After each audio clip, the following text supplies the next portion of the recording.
વાલા ખેડૂત ભાઈઓ તથા બહેનો, તો આજે આપણે આ વિડીયોમાં જોશું કે કેવી રીતના ખેડૂત જાતે ડિજિટલ ક્રોપ સર્વે કરી શકે છે. તો આજે આપણે દેવભૂમિ દ્વારકા જિલ્લામાં આપણે કેવી રીતના ખેડૂત પોતે સર્વે જાતે કરી શકે છે એ બાબત જોશું. તો સૌથી પહેલાં ડિજિટલ ક્રોપ સર્વેની એપ્લિકેશન ડાઉનલોડ કર્યા પછી આપણે ભાષાની પસંદગી કરવાની રહેશે. તેમાં જેમ કે આપણે ગુજરાતી ભાષા પસંદ કરીને નેક્સ્ટ ઉપર ક્લિક કરીને આગળ વધશું. પછી આપણે જોશું કે અહીંયા શું કહેવાય કે બે ઓપ્શન આપેલા છે. અહીં બે ઓપ્શન આપેલા છે કે તો આપણે અહીંયા જોઈ શકીએ છીએ કે સર્વેયર બનો અને તમારા અકાઉન્ટમાં સાઇન ઇન કરો એવા બે ઓપ્શન આમાં બતાવે છે. તો આપણે ખેડૂત ભાઈઓ બહેનોએ તમારા અકાઉન્ટમાં સાઇન ઇન કરો એના પર ક્લિક કરવાનું રહેશે. એના પછી અહીંયા 4 ઓપ્શન છે, એમાંથી આપણે બીજા નંબરનું જે લખેલ છે કે ખેડૂત તરીકે સાઇન ઇન કરો એના પર ક્લિક કરવાનું રહેશે. હવે અહીંયા આપણે સાઇન ઇન કરવા માટે એટલે કે આપણે ઓપન કરવા હાટું થઈને બે ઓપ્શન આપવામાં આવેલ છે. એક છે તમારો આઈડી અને પાસવર્ડ નાખો અથવા તો ઓટીપી. તો ઓટીપી વાળો થોડોક સહેલો ઓપ્શન છે, તો આપણે ઓટીપી ઉપર ક્લિક કરશું. પછી જે ખેડૂત ખાતેદાર તરીકે આપણે જે મોબાઈલ નંબર આપણો આપેલો છે ફાર્મર રજિસ્ટ્રીમાં અથવા તો બીજે જે રજિસ્ટર્ડ કરાવેલ છે એ મોબાઈલ નંબર અહીંયા આપણે ટાઈપ કરીશું. એ ટાઈપ કરવા પછી આપણે ઓટીપી મેળવવા પર ક્લિક કરીશું.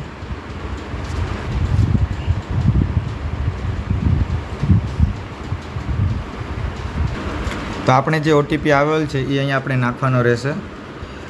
જે ઓટીપી આપણે આવેલ છે એ નાખીને આપણે એમાં વેરીફાઈ કરવા ઉપર ક્લિક કરવાનું રહેશે. વેરીફાઈ કરતાં જ આપણે આ ડાઉનલોડિંગ માસ્ટર ડેટા એટલે કે આપણી જમીનની જેટલી પણ માહિતી છે એ આ એપ્લિકેશનની અંદર ડાઉનલોડ થઈને આવી જશે.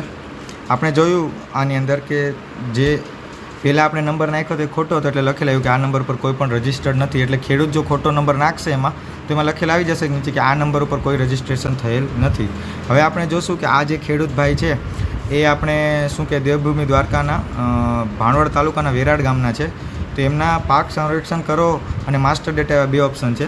પહેલાં આપણે ખેડૂત ભાઈ એકવાર માસ્ટર ડેટા ઉપર ક્લિક કરીને માસ્ટર ડેટા ડાઉનલોડ કરો ઉપર ક્લિક કરવાનું રહેશે.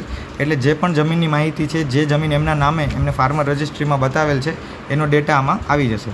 પછી આપણે બેક કરીને પાક સર્વેક્ષણ શરૂ કરો એના પર ક્લિક કરવાની રહેશે. હવે આપણે જોયું કે અપલોડ કરેલમાં 0 છે અને સર્વે બાકી છે એમાં 2 છે, એટલે કે 2 જમીન આ ભાઈના નામે છે. આ જે ખેડૂત છે વેરાડ ગામના, આ 2 જમીન છે એમના નામની અને એનો સર્વે કરવાનો છે. તો ખેડૂત ભાઈઓએ પછી સર્વે શરૂ કરો પર ક્લિક કરવાનું રહેશે. હવે જેમ કે આ ભાઈની આ જમીન છે વેરાડ ગામની, એ આ બોલે છે. હવે આપણે આગળ ઉપર ક્લિક કરશું અને પછી જે પણ શું કહેવાય માહિતી છે માંગેલી એમાં નાખશું અને એ જે જમીન છે એના 4 થી 5 ફોટા કે 3 ફોટા જે માંગે છે એ પાડીને આપણે એને સબમિટ કરી દઈશું. હવે જેમ જ ખેડૂતભાઈ આગળ વધો પર ક્લિક કરશે એટલે આમાં બતાવશે કે you have to be within 20 metres, એટલે કે તમે તમારા ખેતરની અંદર હશો કે એના સેઢા પર ઊભા હશો તો જ તમે સર્વે કરી શકશો. એટલે આપણે ખેડૂત ભાઈઓએ કે બહેનો અહીંયા અંદર જવું પડશે એમ. અને પછી જેટલી પણ માહિતીમાં માંગવામાં આવી છે એ આપણે આગળ જોશું, એ ભરીને પછી સબમિટ કરવાનું રહેશે. તો આ પ્રકારે ખેડૂત ભાઈઓ બહેનો પણ શું કહેવાય કે આપણે ડિજિટલ ક્રોપ સર્વેનું સર્વે કરી શકે છે. કરી શકીશું.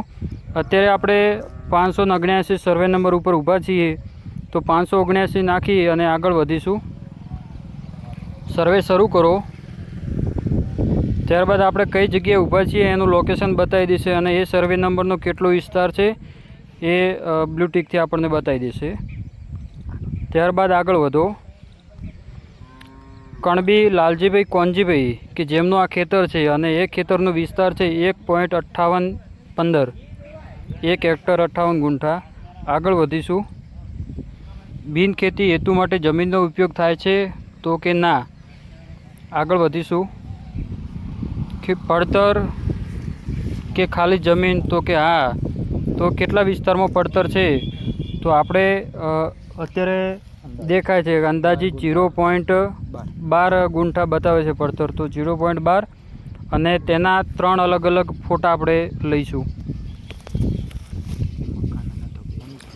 આપણે પડતરમાં અહીંયા વાવણી સિવાયની જે જગ્યા છે કે તબેલો હોય, મકાન હોય કે શેડ હોય એને આપણે પડતરમાં લઈશું.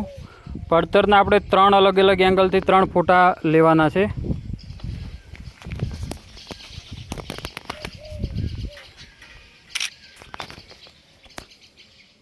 એક ફોટો,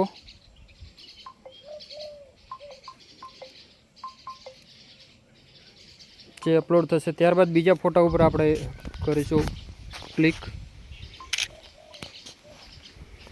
બીજો ફોટો,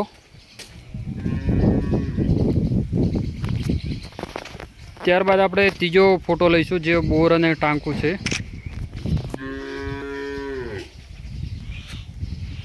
3 ફોટા આપણે અપલોડ કર્યા. ત્યારબાદ આગળ વધીશું.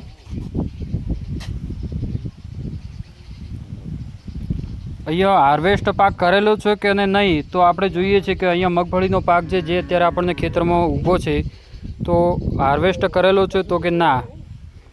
નેક્સ્ટ આગળ વધીશું.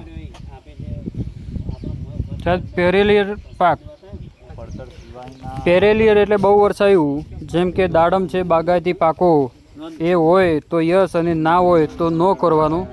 ત્યારબાદ બેન્જિયલ પાકમાં 2 વર્ષાયું, જેમ કે શેરડી છે, પપૈયું છે, એ હોય તો યસ કરવાનું, ના હોય તો નો કરી અને આગળ વધવાનું. ત્યારબાદ સિઝનલ, કે સિઝનલ પાક અત્યારે યસ આપણે મગફળી સિઝનલ પાક કહેવાય, તેના ઉપર આપણે એડ ક્રોપ સિઝનલ, તો પાકનું નામ ગ્રાઉન્ડનટ ડીગર, ગ્રાઉન્ડનટ.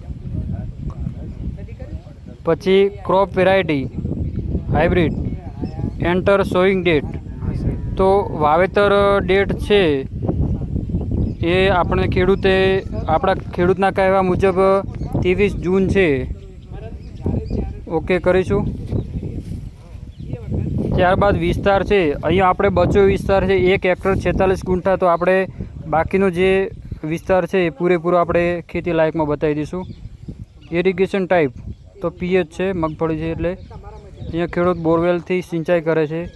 તેના 3 ફોટા આપણે અલગ અલગ એંગલથી પાડીશું. એક ફોટો જે આપણે અપલોડ કરીશું. ત્યારબાદ બીજો ફોટો છે.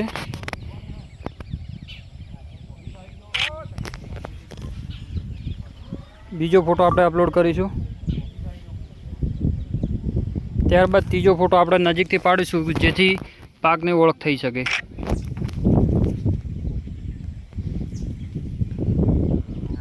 આમ આપણે 3 ફોટા અપલોડ કર્યા. ત્યારબાદ એડ ક્રોપ ઉપર જઈશું. પ્લીઝ કે મિનિમમ 1 ઇમેજ.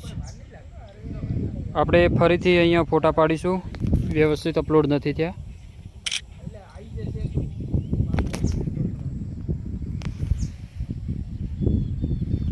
અપલોડ કરીશું.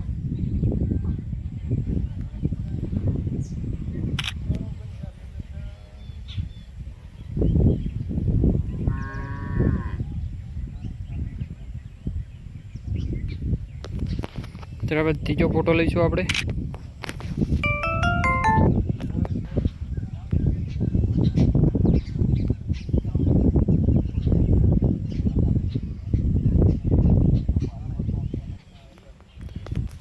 ત્યારબાદ ત્રીજો ફોટો પાડીશું આપણે.